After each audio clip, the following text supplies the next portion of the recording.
Is there more to midlife than just getting through it? Absolutely. Welcome. I'm your host, Debbie Cunningham, jazz artist turned midlife mentor, and I'm here to say to you loud and clear, it's time for your midlife crescendo. Well, hey friends, happy Memorial Day. I hope you are enjoying your long weekend here in the U.S. Most of us are having barbecues and hanging out with family or friends today, or I suppose some people are shopping. There's always a sale these days. Well, hey, and I want to take a minute and remind all of us to remember the reason we have the freedom to enjoy this holiday is because of all the men, women, and their families who have laid down their lives for our freedom. Yesterday, we had our yearly neighbors picnic, which is such a fun gathering year after year. In an age where we barely see our neighbors, it was so nice to reconnect and catch up with everyone. Now, some of you have reached out to me in regard to a recommendation for someone you want to be on the podcast. So I have a new form you can fill out if you want to recommend a person or a topic, or if you want to be interviewed on the podcast yourself.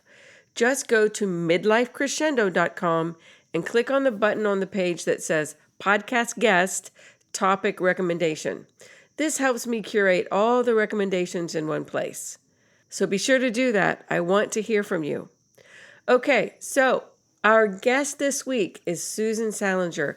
Oh my gosh, what a spitfire this woman is. I am so impressed with her. I mean, she's 81 and she's doing some really cool things with her life. She's making contributions to the world around her, and because she cares so much about women and their health. I truly think you will find this episode informative and inspiring. So here's my conversation with Susan. Well, hey, everybody. Today on the podcast, I have Susan Salenger. She is an author, speaker, and researcher behind Sidelined, How Women Can Navigate a Broken Healthcare System. She studied English at UCLA, worked alongside her husband for 25 years in their production company, Salenger Films. Today, at 81, Susan lives in Northern California to be near her family, which includes her 2 daughters, 4 grandchildren, a cat named Max, and a dog named JD Salenger, of course. When she is not speaking about her book or spending time with family and friends, you will find Susan powerlifting to stay in shape. Welcome, Susan. Well, thank you so much for having me. I really appreciate it. Well, I am just so delighted to have you on Midlife Crescendo podcast because I am all about living life to the full in the second half of life. And here you are, 81, and you have a book, and I know you're writing a second book, and it's so exciting. So the first question I always ask my guests is, can you tell us something about yourself that's not on your bio?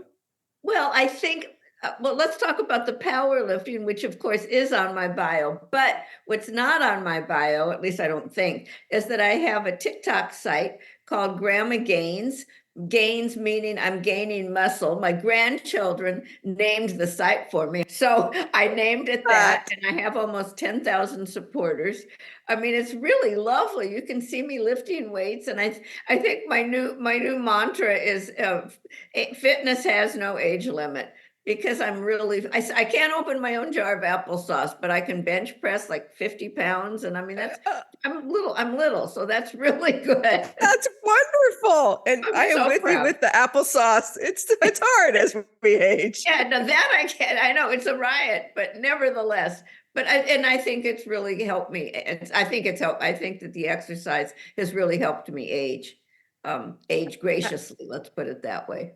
Absolutely. Well, I love that. And how wonderful. And yes, I do a little lifting. I do not do bench pressing. So I'm very impressed with you.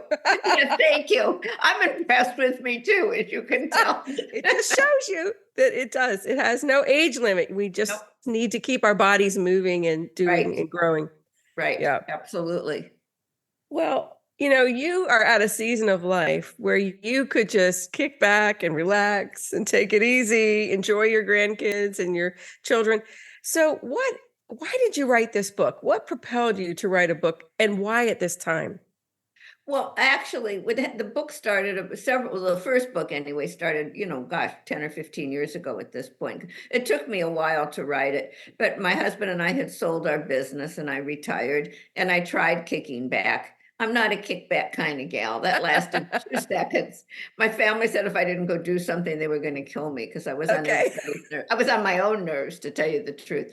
So I went back to school and I took some anthropology classes. That was not the plan, but all the other classes were full, so I just had to do something.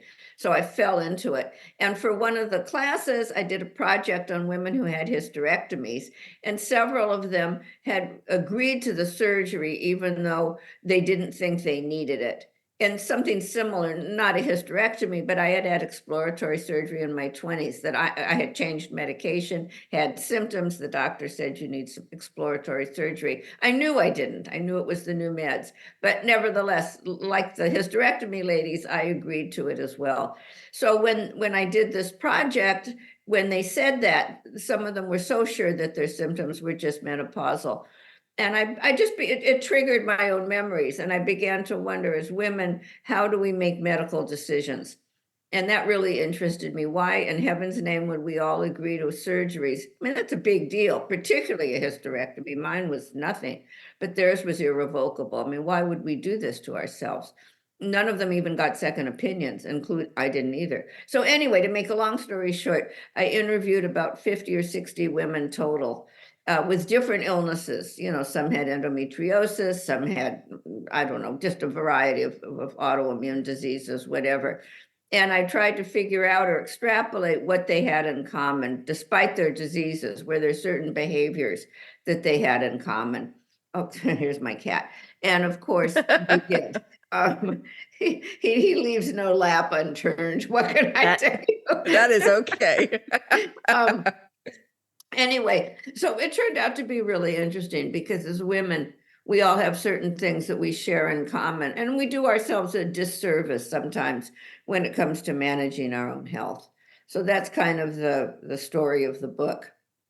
Yeah, I know, and you talk a little bit about, women are traditionally the medical gatekeepers of the family, but Right. often we are afraid to question our own doctors about our own symptoms. Tell me a little bit more about what you found about that in the diagnosis, and have you found tools to help women be more confident in asking questions? Oh, I hope so, because that's one of the major chapter in the book. Well, there's two, but one of them is the importance of getting second opinions, which is really what you're saying, and asking questions. And no, you have to fully understand your diagnosis. And I found that so many women were, I don't want to say afraid, but I think I'll use the word hesitant to ask their doctor questions, to question their doctor, to say, gee, what about getting a second opinion? And women, we're such nice people. We don't want to be rude. We don't want to hurt the doctor's feelings. I mean, and after all, they're the doctor. Why are we questioning? Who are we to Right. do that? And we also don't want to be known as a difficult patient, just in terms of just second opinions, not even questions. But I had one woman said to me she would never get asked for a second opinion. She was so afraid she'd be labeled a difficult patient, and that would follow her. That note would follow her in her chart throughout her medical career. And I'm sure that's happened. I mean, I can understand that. But I just think it's well, but even before I get to how important I think second opinions and questions are, let me say that only about 15% of women will tell the doctor that they don't understand something. So that means that over 80% of us don't. And you really cannot leave the doctor's office without understanding what you've been told. There's so many reasons. I mean, you have to know, you have to be able to do your research. You have to make sure that what you heard feels correctly, it feels good to you, makes sense. And you can't decide if it makes sense if you don't know what the heck it is. Exactly. I think that Exactly. answered you, did it? It does. Well, I think you're right. I think that we were raised in a generation, you and I both were raised in a Right. generation where you didn't really question an authority in a subject. And Mhm. doctors are an authority, but we as women do have a gut intuition. And I feel like that's God given. And And there are times when we know, this just doesn't feel right. This just doesn't Exactly. sound right. Exactly. But you also talk a little bit about women not really sharing all their symptoms with the doctor. Like, we kind of poo-poo those symptoms. Do you want to talk a little bit about that? Yeah, and well, I guess I'm not really too guilty of that, but I found that a lot of women will talk more about how they feel about being ill and how much it's upsetting them and how depressing it's making them, that they can't do this and they can't do that, all of which is true because they're feeling like crap. So of course they're not up to their usual energy level. But what can happen is that this is what I am guilty of. I start telling the doctor how I'm feeling emotionally, and sometimes my physical symptoms, which is why I'm there in the first place, they can just fall by the wayside. I mean, I'll go in for a minute and I'll say, well, I have this and that, but then I go into how tough it all is on me. And this cat, I think that changes. It can change the diagnosis. Many times women will walk out being told it's all in their heads because, and sometimes it is, but many times it isn't. But I think one of the reasons for that diagnosis is that we focus so much on how we're feeling about being ill, and the symptoms themselves can get kind of left out of the conversation. And that is a major disservice that women do themselves. And is that what you meant in the book about conversational styles, the way we're talking Yes. about our Yes, men will go in and I guess I want to say they go in there more succinct. They just go in and succinct, as I'm sure you've noticed by now, is not one of my skills. But a man will go in and he'll say, "I have a sore throat," or "I have pain in my back," and he doesn't carry on about it. I'm a carry-oner. I'll say, "I have a pain in my back and I can't lift my weights," and I blah blah blah blah blah. And, by the time Yes. I'm done, the back pain is almost incidental to everything else I've said, and that is what I meant. Men go in with the attitude that it's a problem to be solved between them and the doctor. Women want more instant relief. Um, Right. and I think it changes the dialogue. And where do you feel like women need to change? What can we do? What can we change in this conversation, do you think? I think that the most important thing that women can do, and frankly, I didn't do it before, but now that I've done my research, I do, is I make a list. I write down a list. I don't want to say make a list because that's too casual. I literally write it down or put it in my phone, whatever, of all of my symptoms and all of the medications I'm taking. That prepares me to go into the doctor visit. And I have how do I say it, a more specific agenda. It's not general. Because I'm only talking about myself now. This is not my research, but I get anxious when I go to the doctor, and I'll have a list in my head. And when I'm there, five out of the six things will just fly out of my brain. Um, and I think what having a written list really focuses the visit. It focuses it for you as the patient, and it focuses it for the doctor as well, because you have your agenda and you'll stick to it because you have this list in front of you. And I think that that's one of the most important things that women can do that will change the conversation. And in fact, just to go on for one more minute, I've been on several doctor shows, and several of the doctors have told me that they love it when patients come in for a list with a list. In fact, most of them ask to see the list because even though as a patient, it's important to prioritize your symptoms.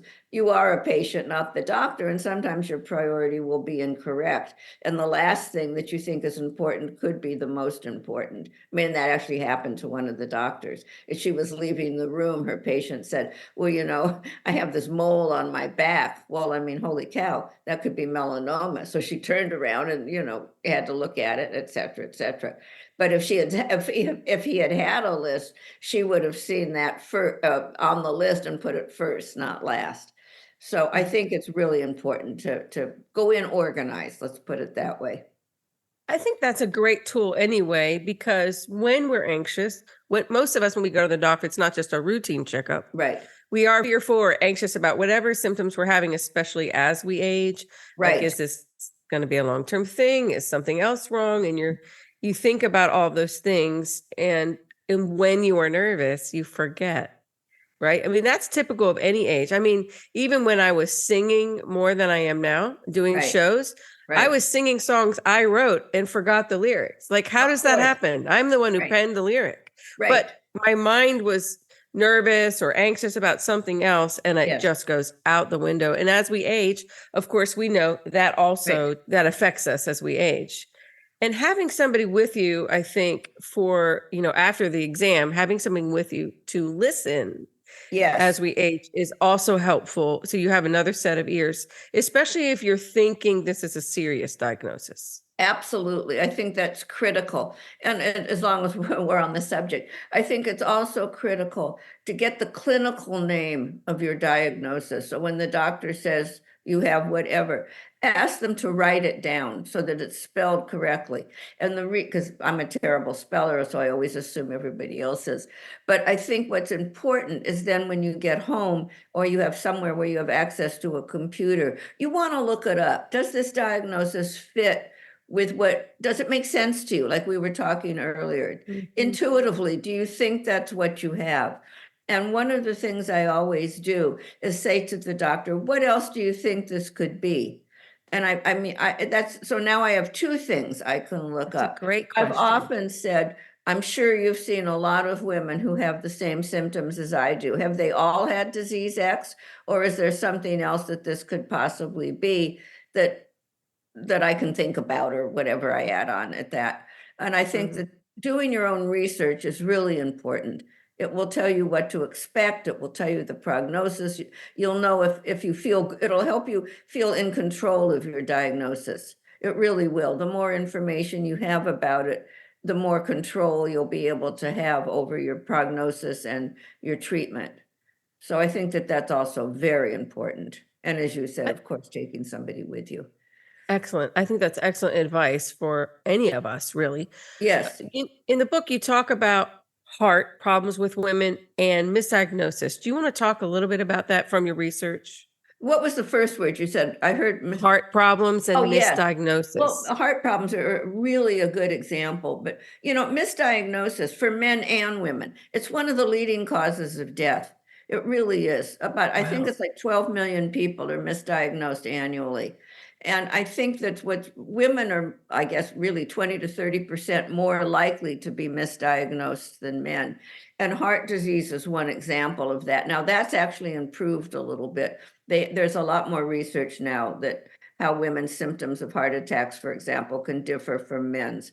But you have to understand, I think it's important to understand that most of the research, the historical research, again, it's a little better today, but it's based on white, 6-foot cisgender men. So if you're a 5-foot Black woman or whatever, it's a problem. They don't know as much about women's bodies as we do about men's bodies. Women's symptoms manifest differently. Drugs have different side effects. They're also that happens to me because I'm only 4'10", and so anytime I'm prescribed a drug, I always say it's the drug has been tested on a 6-foot white man, so I can get the same drug dose as, I don't know, Bradley Cooper or somebody, and he's 3 times my size. And so I always verify that the dose is correct. I just think it's really important that all comes from my research again. It's just so important to do your own research. I just want to reiterate that once more. I'm not sure I answered your question, You frankly. Did did. I? Did I? Well, you had done a little research on, I know your whole chapter talks about misdiagnosis, especially with heart disease in women, because it doesn't always show up the typical way we think it's going to show up in our bodies. Well, and for example, I know that when women have suffer from chronic pain or whatever, and they go to emergency, men are treated much more rapidly than women are because the old thought is, well, women can bear more pain than men, so we get less pain medication and we wait longer for a diagnosis, and that's true with heart attacks too. I think one of the things that we don't realize, and I did not realize until I did my research, it's really tough sometimes for a doctor to do a diagnosis. Yes. There's about 30 to 40,000 different diseases out there, and those are the ones we know about. I mean, God knows how, like COVID, now there's 30,001. I mean, it's funny, but it isn't. And it's like looking for a needle in a haystack. So it's very, I mean, if you do get a misdiagnosis, it doesn't necessarily mean your doctor's incompetent at all. It just means that so many diseases share the same symptoms. It can really be an educated guessing game. And I think that's why it's so important for you to be comfortable with your diagnosis and to have the tools at hand to do your own homework, so to speak, and research it. Yes. I mean, even doctors are saying today, I obviously on a podcast about midlife, we talk a lot about menopause and women's health Right, right, in this stage of life. And even doctors are saying they weren't trained in menopause. They weren't trained in how women's bodies, why are women having heart palpitations or right. this or that in just because of the hormone change in Yes, menopause. So every doctor, it's not that they're incompetent, but they weren't trained in these things. They're doing their very best with the tools and knowledge that they have been given to try right. to diagnose you. But I think that's why it's so important that we actually have a hand in managing our healthcare and really taking the reins to do our own research and understand what's happening in our body for ourselves. Well, and I think that's especially important as you get older. I mean, being 81, I'm finding myself suddenly, which is not okay, but subject to ageism. And lately, I mean, for example, I'm one of the really lucky ones. I have never had pain, ever, never even had a backache, if you can imagine that. But about 2 months ago, 3 months ago, whatever, my hip started hurting. I noticed it when I was exercising. And everybody said, well, come on, you probably have arthritis, you're 81, stuff happens. And excuse me, that's true. But I didn't want to be a victim of my own ageism. So I went and got an MRI. And sure enough, I'm 81, I have arthritis. But I mean, it could it Right. could have been something else, but that's what I mean by taking charge of your own health. Truthfully, it was a relief to know it wasn't bone cancer or something. Right. Right. And you don't need a hip replacement. Right, And it's right. amazing. Well, and I go south. As soon as I started to hurt, I thought, oh God, now what? Right? Of course. I think we all do sometimes. Of course. Well, in your research, you talked a little bit about that women are prescribed more medications overall than men. Can you talk a little bit about that? Because I found that fascinating, actually. Well, there's a couple, yes, I found it fascinating too. And there's a couple of reasons. For one thing, we go to the doctor more often than men. And secondly, so that, the more you go to the doctor, That's true. the other thing is we do suffer more from anxiety and depression. And both of those, they have more meds on the market than some of the other diseases. But we're the gatekeepers of our family. We also make about 80% of all the medical purchasing decisions. And so the pharmaceutical companies target us. And incidentally, just as a sidebar, United States and New Zealand are the only two countries in the entire world that allow pharmaceutical companies to market to consumers. Really? And those drugs marketed to consumers sell approximately 9 times more than those drugs that aren't. So, and since women make most of the decisions, the ads, if you notice on TV, they are aimed at women. There's generally a woman in there. There's generally a child. They found that if there's children in the ads, women are more apt to respond. So there's some good reasons for that. And I thought that was just a fascinating little statistic too. Well, it is something just to consider as we are, going through because we don't always need medicine but I'm not against doctors or No, of course pharmaceuticals not. because sometimes we absolutely need medication Mhm. for our bodies. But I also take a more holistic approach, which what can we do as natural as possible Right. to help us with the situation? Well, I know you talk a little bit about the role of emotions in our recovery. Would you like to share a little bit of what you found about that? Yeah, I would actually. I was very surprised because we're so, as I had said earlier, when we go to the doctor with our symptoms, we're so eager to tell them how we feel about it.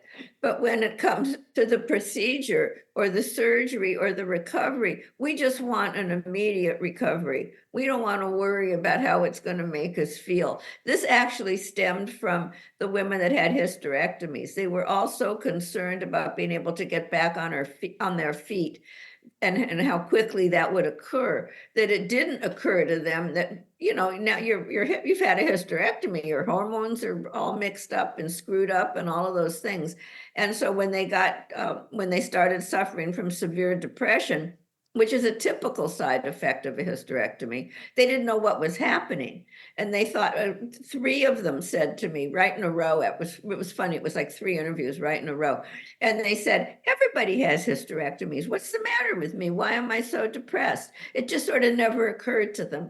So again, I'm plugging the research, because if they had researched it, and they did research the fit. One woman said to me she never researched the emotional side effect. She said she could have performed the surgery herself because she knew how it was done. She knew all the physical stuff.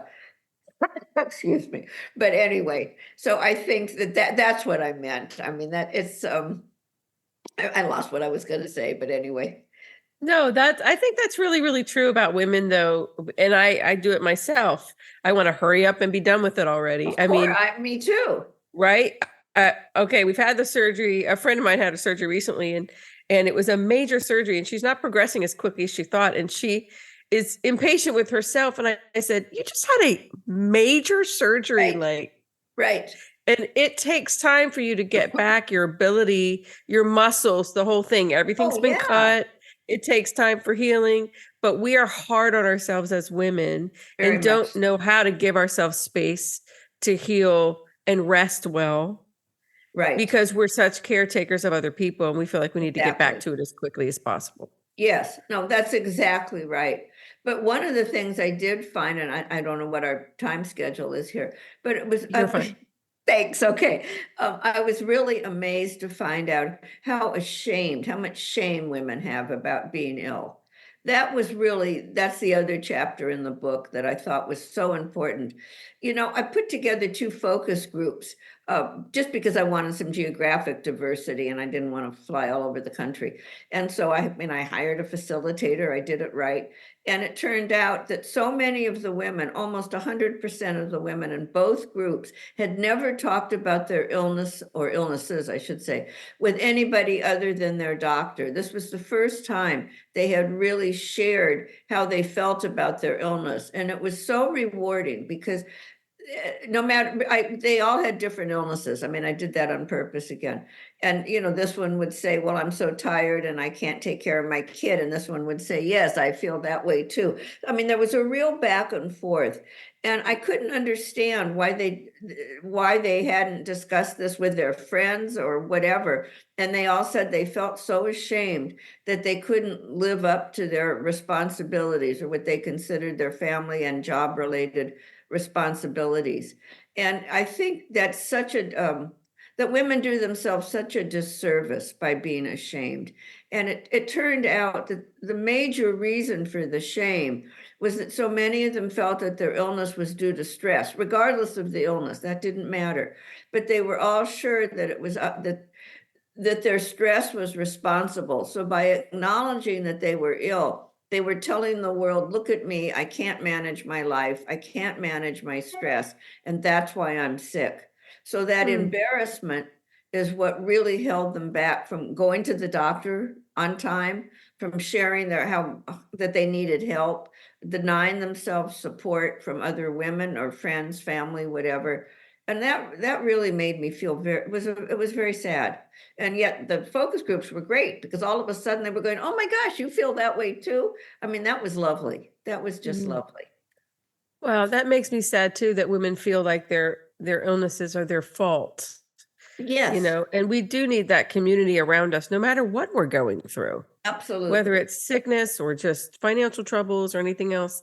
And even if it is a decision you've made financially that puts you in a bad situation, of course you need support and encouragement to help you get back on your feet again. Right. So I Absolutely. hope that that helps women when they read your book understand that they don't have to be ashamed to share where they're Right. struggling. Illness is so random. I mean, of course, sometimes it is our fault. I mean, if you smoke heavily and you get lung cancer, imagine that. But by the same token, there are people that smoke that don't get lung cancer. There are people that have lung cancer that have never smoked. Illness is random. I never have had Yes. COVID. People around me have. I don't know why. Just sometimes just a question of genetics and luck and who knows what. Right. Um, so to blame yourself for causing your own illness, in a certain sense, it has a degree of omnipotence that, we're not all that powerful. We're really not that powerful. Well, tell me if there's anything else. We'll talk about your website and where people can find you in a minute, but do you have any, as we wrap up, is there any last words or tips or something that you'd like to give the listeners? Yeah, I think that the if I had to sum the book up in, 25 words or less, it's take charge of your own body. You've only got the one body, and it's your job to take care of it. And by that, I mean you need to go to the doctor when you don't feel well. Don't put it off. You need to make a list of your symptoms. And most importantly, do your research so that you go in with an educated point of view. And that will help you feel that you're in control. And in fact, on that note, the most important part of the book, and I say this as the author, is the resource list at the back. I've done your research for you. If you want to look up your disease, it tells you what websites are reliable because there's so much misinformation out there. So I've shared all the websites that will help you look up your doctor, look up the hospital. Some hospitals specialize in cardiology, some in neurology. If you're having heart surgery, you don't want to go to one with go to the one that specializes in heart surgeries. I mean, it tells you how to check out the doctor, the hospital, the medication, all of those things. It will give you reliable websites. And that's a really important thing. So again, my last words would be, it's your body, take care of it, speak up when you need to. Yeah, I think that's great advice. Well, where can my audience find you online? Oh, SusanSalenger.com. That's SALENGER. Plus, I'm on Instagram, TikTok, the book's on Amazon and anywhere else books are sold. But go to my Grandma Gaines on TikTok. Doesn't have much to do with the book, but it's so fun. I do not do TikTok, but I love that you are on TikTok. That is just amazing. I'm impressed with myself. I love it. Well, thank you so much for joining us today on Midlife Crescendo. You have been a delight, and I wish you all the best in the next season of your life. Well, thank you very much. Wish me luck for book 2. I hope you enjoyed my conversation with Susan today. If you are in your latter years of midlife, you can still do amazing things. Defy your age. Do what you love and enjoy your life. Keep moving like Susan. Lift some weights, take walks, eat the right food, and keep your health in check. Don't be afraid to ask your doctor questions to get the information you need too. And don't be afraid to get a second opinion if you're not sure about your diagnosis. If you are still breathing, God has a purpose for you. He still wants to pour through you and reflect His light in your corner of the world. Coming up on the podcast, we will have conversations with a Nashville stylist, pelvic floor expert, and another Chick Chat segment with my friends.